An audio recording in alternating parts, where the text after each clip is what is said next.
आजच्या या 10व्या हा आध्यात्मिक दिन आहे आणि ज्यांनी याचं नियोजन केलं ते माझे बंधू तुल्य डॉक्टर विश्वधर्मी विश्वनाथ कराड. आज इतका आनंद वाटतो की 30-40 आमचे जयप्रकाशजी म्हणा, सपोजी म्हणा, ही मित्रमंडळी मला भेटली. आज पत्रकारितेच्या भूमिकेतून बोलताना एकच सांगावं असं वाटतं की ही बसलेली जी पत्रकार आहेत ना, मी या भव्य दिव्य कार्यक्रमात सांगतो कुणासमोरही नाचॅगिरी केलेली आहे आणि विश्वनाथ कराड सारख्या भक्तिमय वातावरणाची बनवलेल्या एका विश्वमित्राची सगळ्यांनी मैत्रीचे संबंध सगळ्यांनी केले. डॉक्टर विश्वनाथ कराड यांच्याबाबत बोलण्यासारखा प्रश्न नाही. मी आता मुद्दाम आपल्याला सांगतो की गेल्या 35 वर्षात मी जवळजवळ 32 आकडे फक्त डॉक्टर विश्वनाथ कराडवर दिलेले आहे.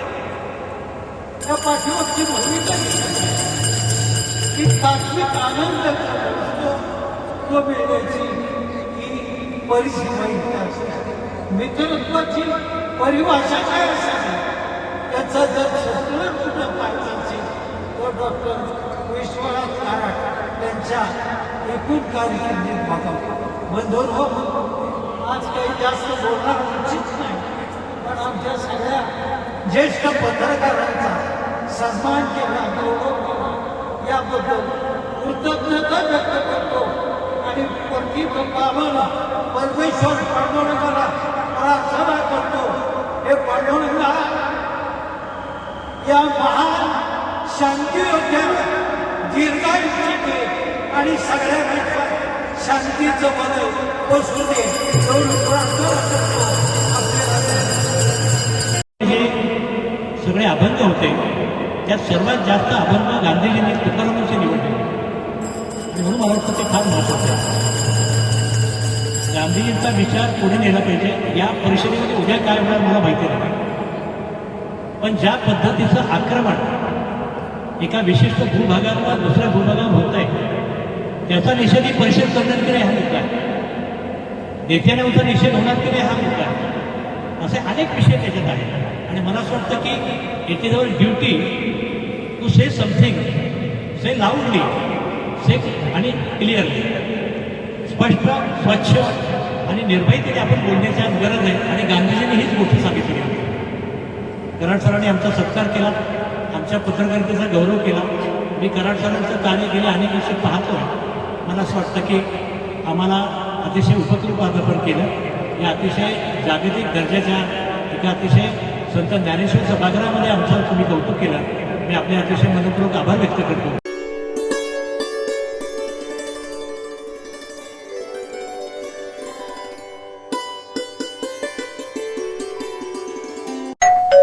अहो उठा ना, ऑफिसला नाही का जायचं? अगं मला आज फ्रेशच वाटत नाही, काही करायची इच्छाच नाही. अहो मग तुम्ही आजपासूनच न्यू युनायटेड फार्मसीचे गुड मॉर्निंग चूर्ण घेणं सुरू करा. अपचन, मलावरोध, बद्धकोष्ठ, आम्लपित्त आणि पोटाच्या तक्रारींवर खात्रीशीर आयुर्वेदिक उपाय. गुड मॉर्निंग चूर्ण. 35 वर्षांपासून सगळ्यांच्या पसंतीचे गुड मॉर्निंग चूर्ण औषधांच्या प्रत्येक दुकानात मिळते.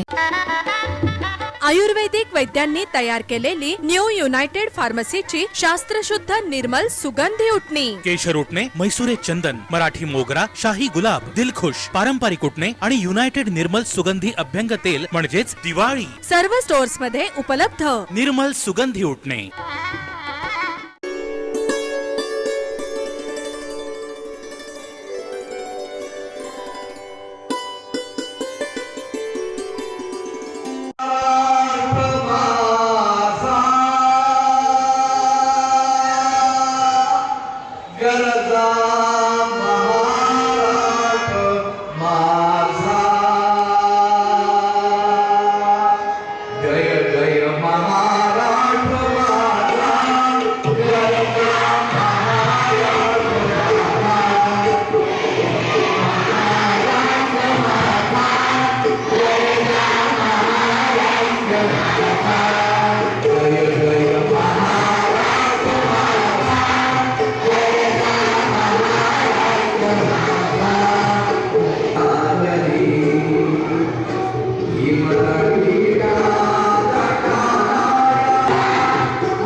चुकीच्या मोजण्या ज्या झाल्या होत्या त्याही भूमी अभिलेख विभागानं रद्द केलेल्या आहेत.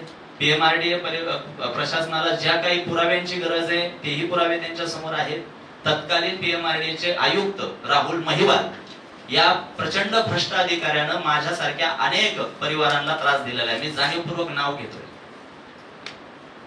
आणि जेव्हा मी या प्रकरणाला वाचा फोडतोय तेव्हा महाराष्ट्रभरातून इतके फोन आणि इतके मेसेज, इतके सामान्य लोकांचे निरोप माझ्यापर्यंत आले की तुम्ही पुढे व्हा, या सगळ्या गोष्टी ज्या आमच्याही बाबतीत घडल्या त्या आम्ही घेऊन तुमच्या पाठीशी उभं राहतोय.